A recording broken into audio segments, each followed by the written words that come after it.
Kinuha ng sindikato si Sunshine, ah.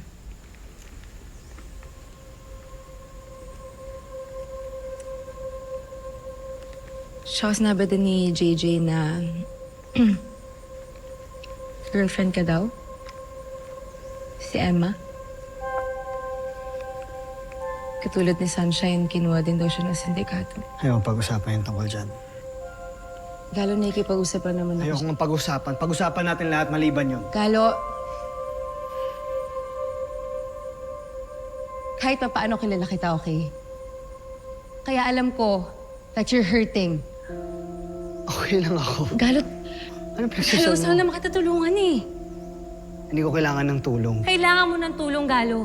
Ano yung ibig mo sabihin? Pwede akong makipag-usap, pero wag lang natin pag-usapan yung tungkol doon.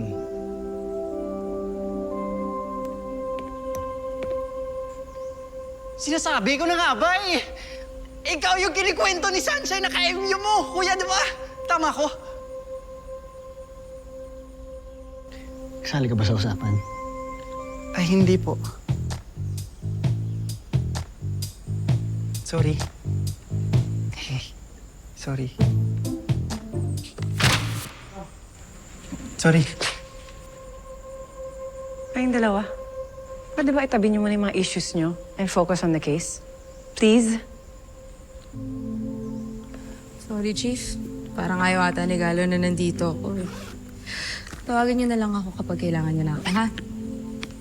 Punta ko muna yung tatay ko sa ospital.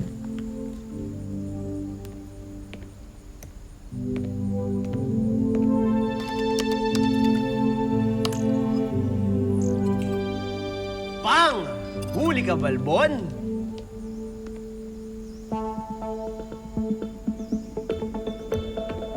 Tex, ano yun?